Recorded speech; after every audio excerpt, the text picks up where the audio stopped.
এখানে 1 কেজি গরুর মাংস আর 1 কেজি ডাল কাবাব বানাবো। আর এখানে কাবাব মশলা দিয়েছি, রাঁধুনি কাবাব মশলা। স্বাদ মতো লবণ দিয়ে দিলাম। এখন এটা সেদ্ধ বসাই দিব। এখানে তেল দিয়েছি আর আদা রসুন বাটা দিয়েছি।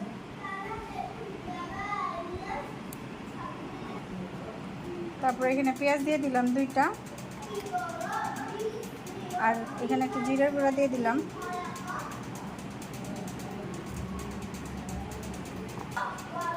পানি দিয়ে দিলাম পরিমাণ মতো। পানিটা এমনভাবে দিতে হবে যাতে শুকিয়ে সমান সমান হয়ে যায়। ডাল আর মাংস সেদ্ধ হয়ে গেছে। এই যে এরকম শুকনা শুকনা আছে, এইটাই আমার একটু কষ্ট করে ব্লেন্ড করব। আর এইখানে পেঁয়াজ বেরেস্তা করে নিয়েছি। পেঁয়াজ বেরেস্তা করে এখানে সামান্য একটু চিনি দিয়ে হাতে কচলে একদম গুঁড়ো গুঁড়ো করে নিয়েছি, একদম ভেঙে নিয়েছি। এখন ডাল আর মাংস ব্লেন্ড করে এখন এটার মধ্যে নিয়ে নেব। এখানে 4টা ডিম নিয়েছি। ডিমের কুসুমগুলো আমি আলাদাভাবে উঠিয়ে রাখবো। এই যে এগুলো ব্লেন্ড করা হয়েছে, পেঁয়াজ বেরেস্তা দিয়ে মাখানো হয়েছে। ডিমের কুসুমগুলো আমি সরিয়ে নিচ্ছি একটা একটা করে।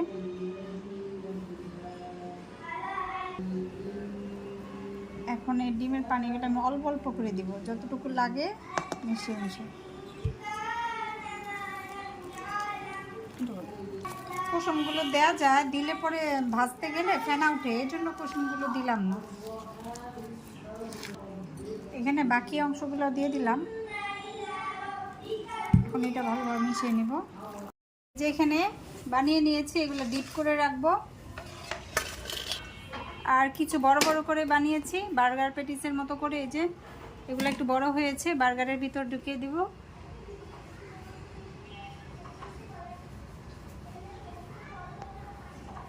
কিছু কাবাব আমি ফ্রোজেন করে রেখে দিয়েছিলাম, এগুলো এখন এই যে ডিপ করে রাখছি। এখন এগুলো উঠিয়ে বক্সে ঢুকিয়ে নিব।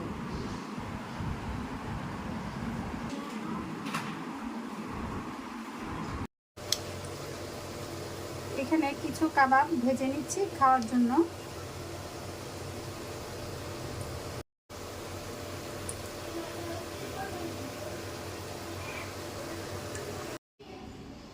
এই যে এখানে ভাজা হয়ে গেছে মুচমুচে করে। এই যে ভিতরটা একদম সুন্দর হয়েছে।